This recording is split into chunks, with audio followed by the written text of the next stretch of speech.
Good morning, welcome to Ridhima kitchen. வாங்க இன்னைக்கு நம்ம வீட்டு ஸ்டைலில் ஒரு பச்சை மிளகா சட்னி பார்க்கலாம். நான் வந்து இரும்பு சட்டி வச்சு அதில் வந்து ஒரு 3 ஸ்பூன் தேங்காய் எண்ணெய் ஊற்றிருக்கேன். அதுலேயே வந்து நான் இப்போ 2.5 ஸ்பூன் வந்து நான் உளுந்து ஓட்டுக்கு போகிறேன். இதுக்கு கருப்பு உளுந்து எடுத்தால் கலர் கொஞ்சம் ரொம்ப டிஃப்ரெண்ட் கொடுக்கும். இதுக்கு வெள்ளை உளுந்து தான் நம்ம வீட்டில் எடுப்போம்.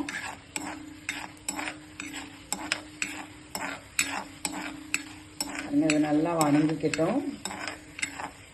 ரொம்ப கருப்பாகக்கூடாது. ஒரு ப்ரௌன் ஷேடு வர ஆரம்பிக்கும்போது நம்ம இதை எடுத்துடணும்.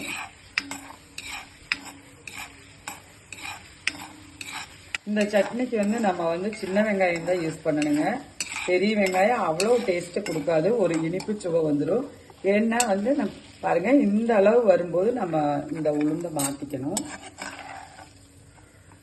இந்த அளவுக்கு பொன்னிறத்தில் வந்து இதுக்கு மேலே கலர் மாறக்கூடாது. உளுந்து இந்த அளவுக்கு வறுத்து வச்சுட்டேன் நான். நீ வந்து இதுலேயே வந்து நம்ம காரத்துக்கு தகுந்த அளவுக்கு ஒரு 7 பச்சை மிளகாய் எடுத்துட்டு, பச்சை மிளகாயை கட் பண்ணிட்டு போட்டுக்குங்க. வெடிக்கும்.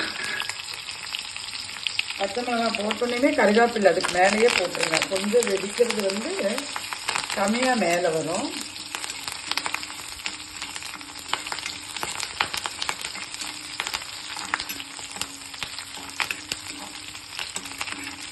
அடுப்பை சிம்மில் தான் வச்சுருக்கேன் நான். பச்சை மிளகாய் போடும்போது அடுப்பு சிம்மில் வச்சுட்டு அதுக்கு மேலேயே கருகாப்பில் போட்டுருங்க. இதில் வந்து நம்ம ஒன்று சின்ன வெங்காயம் மாத்திரம்தான் வணக்க போகிறோம். வேறு எதுவும் புளி தக்காளி எதுவுமே இல்லை. இந்த சட்னி வந்து நம்மளுக்கு இட்லி, தோசை, கோதுமை தோசை, நிறைய வெரைட்டி தோசைகள் கூட, கோதுமை ரொட்டி, ராகி ரொட்டி, இது கூட எல்லாம் நல்லா மேட்ச் ஆகுங்க.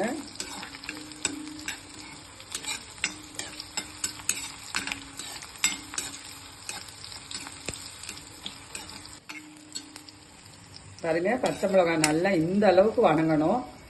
அப்போதான் காரம் எல்லாமே வந்து இது கூட நல்லா மேட்ச் ஆகி வரும்.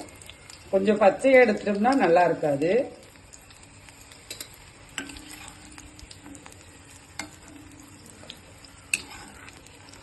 டிஃபன் பாக்ஸுக்கு நம்ம இட்லி எல்லாம் கொடுத்து விடுற மாதிரி இருந்ததுன்னா, எடுத்துட்டு போற மாதிரி இருந்ததுன்னா, நமக்கு வந்து இந்த சட்னி வந்து ரொம்ப நல்லா இருக்குங்க. என்ன ஈவினிங் வரைக்கும் நம்ம வைக்கலாம். ஈவினிங் ஒரு நாள் மாத்திரம் யூஸ் பண்ணலாம். மறாத நாள் நம்ம யூஸ் பண்ணணும்னா ஃப்ரிட்ஜில் வச்சு தான் யூஸ் பண்ண முடியும். ஏன்னா நம்மள இதுக்கு வந்து புளி தக்காளி எதுவுமே நம்ம வைக்காதனால. சின்ன வெங்காயம் நான் எடுத்திருக்கிற மிளகாய்க்கு நான் எடுத்திருக்கிற உளுந்துக்கு தகுந்த சின்ன வெங்காயம் ஒரு 13 வெங்காயம் கட் பண்ணி வச்சிருக்கிறேன்.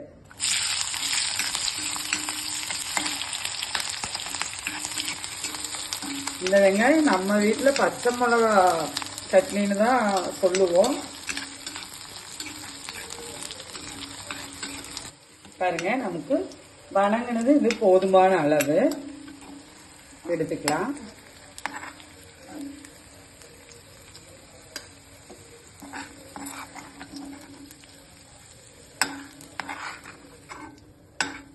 வந்து வெங்காயத்துக்குள்ளேயே 2 பல் பூண்டு வச்சிருக்கணும். நான் வைக்கல, இப்ப வணக்கிக்க போறதைய. நீங்க வெங்காயத்துக்குள்ளேயே வச்சுக்கலாம்.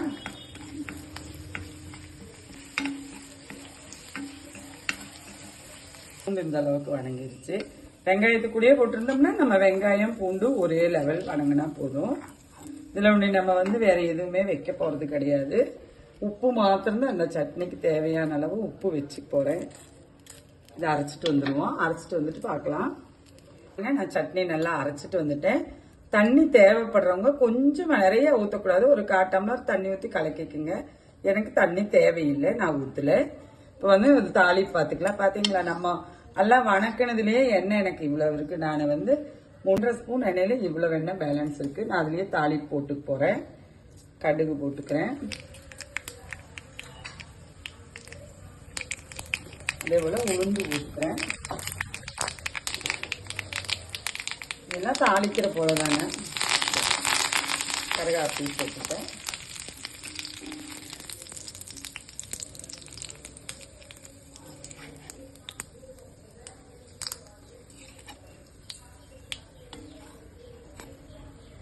பாருங்க பின்னி இவ்வளோ வெண்ணெய் இருக்கு. வாங்க நம்ம வீட்டில் இட்லி கூட சாப்பிடலாம். இந்த சட்னி ரொம்ப டேஸ்டா இருக்கும். எல்லாரும் செஞ்சு சாப்பிடுங்க. நன்றி, வணக்கம்.